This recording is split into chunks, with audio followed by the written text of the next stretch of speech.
I believe Sarah's being scammed. This is much more than a midlife crisis. She wants this to be real, but she's not living in reality right now. I could never imagine my sister sexting, especially being a Christian and a mother. Sarah doesn't have a clue of what she's getting herself into if she moves to Kenya. Between sex trafficking and the diseases that are out there, she is not prone to getting immunizations of any kind. Why would she go to a country where there are so many diseases? I would like to say to Kevin why you would come to my sister, who is a married woman, try to lure her away from her husband and her children to take her to a completely different country.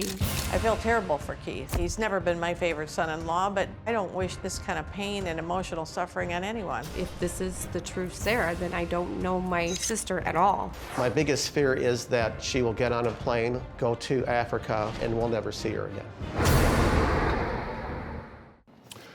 Well, thank you all for being here, because I think this is important and timely. When we were talking with Sarah, she said that when she talked to her family, I have the quotes, but she said they were very surprised, but supportive. Then we talked to you, and you were shocked and anything but supportive. So why did you say they were supportive? I meant emotionally supportive. They weren't, like, hateful toward me. Well, they didn't beat the hell out of you, but I didn't feel any support for this concept of bailing on your family, that's not what I meant. your children at all. Are y'all supportive of this in any way whatsoever? No. Not at all. No. You said if she goes, you're going after her. If I came here, I can go there. Right. Yeah.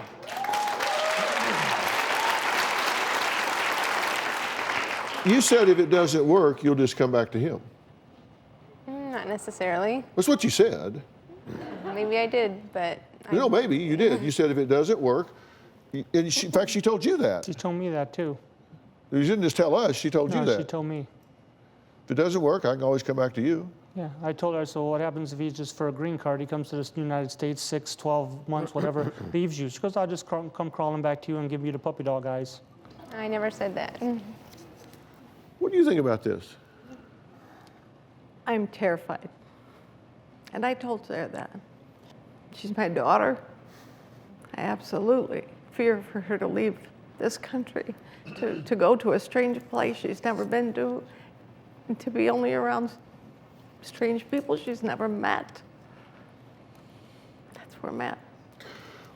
Well, you know, we take this very seriously. So we actually have people on the ground in Kenya, in this town. And we were going to send one of our Kenyan investigators into Nairobi because I wanted additional information and I also wanted some other questions asked there in the village.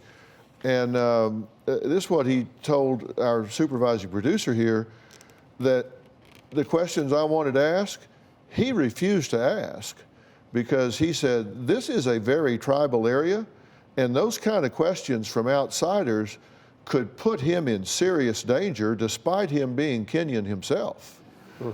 And when we said, well, can you go to Nairobi and get some court records so we can check on some things like, is this a real orphanage and who is this guy, criminal record, anything at all? And he said, I ain't doing that. He refused to go because he said the roads are filled with armed police and men, and it is incredibly dangerous to travel these roads, particularly right now. This is a Kenyan. He said, I'm not, no. Does that bother you? It's not in the same area exactly. It's a safe zone he lives in.